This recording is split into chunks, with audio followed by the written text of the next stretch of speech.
Ja ma olen mõelnud, kunagi ma mõtlesin selle peale, et kui ma lähen teise ilma kõrges vanuses, siis see oleks ilmselt rock and roll, crash boom bang, lennukiga näiteks, lennuõnnetus. Istud lennukis, tead, et kohe kukume alla, leegid, plahvatus, inimesed karjuvad, mõtlevad, et see karjumine kuidagi päästab neid. Võta vabalt, naudi. Mine ägedalt, leekidega, pauguga.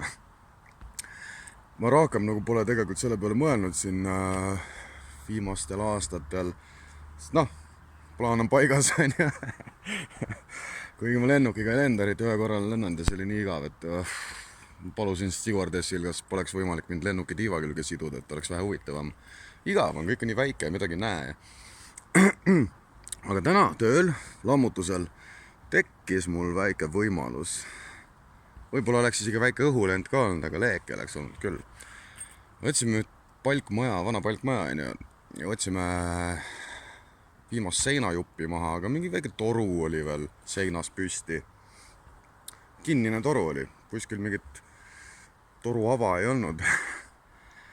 Ja noh, see toru oli vaja ära saada, et ma ei viitsi seda relaka järgi minna, et mul jõudu on.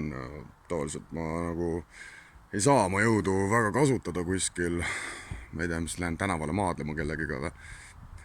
Mulle ei meeldi maadelda väga võõrastega tänaval püherdada. Nää. Ja ma võtsin siis oma tööriistad, haarasin torust kinni, väänasin ta kõveraks. Ainult, et see koht, kus ta väändus, seal ta läks ka natuke katki. Okei, toru oli jalust ära, jätkasime tööd ja siis ma tunnen äkki, milline huvitav lõhn. Oot, kuidagi tuttav on see, aga no ma ei tea, mis see on. Proovin tööd edasi teha ja siis äkki mul kärgatab gaas. Ja siis ma kuulen, kuidas see sisiseb täiega. Siuke gaasihais oli üleval, see oli kohe tänava ääres ka, kui ma tänavale läksin, siis seal oli seda, kõnniteel oli seda paksult. Ma vaatasin, et kui keegi peaks tulema siit jalakäija mingi suitsuga, siis ma peataks ta kohe, et kuule, teeme niimoodi, et siin mingi pauku ei tule, et kõnnime koniga nüüd natuke eemale. Kõik läks hästi, kutsusime siis ka mingid abivennad kohale, ma ei tea, kes nad olid, aga torutöödega nad ka tegelesid. Auto peal oli kirjas vähemalt. Ja tead, kui ma oleks selline mees, kes pigem ei kasutaks jõudu, kasutaks nuppu, kasutaks tööriistu, siis oleks täna olnud üks vägev pauk keset kesklinna ja mind ei oleks siin.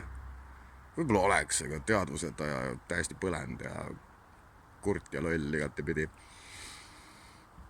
See oleks vägev pauk olnud, aga niimoodi ma ei taha minna. Ja nii noorena. Mul on veel palju teha. Mul on palju jõudu. Igasugust jõudu. Mul on vaja rakendada seda keset kesklinna minna gaasiplahvatusega relakas käes. Vau, milline minek. Ei, õnneks vedas ja kohe pärast seda peaaegu õnnetust kõndis mööda üks tänase päeva kaunim tagumik ja ma ütlesin oma töökaaslasega, et mõtle, kui ma oleks praegu surma saanud, siis ma poleks seda vaatepilti näinud. Positiivne. Crash boom bang, rock and roll tuleb alles 10 aasta pärast.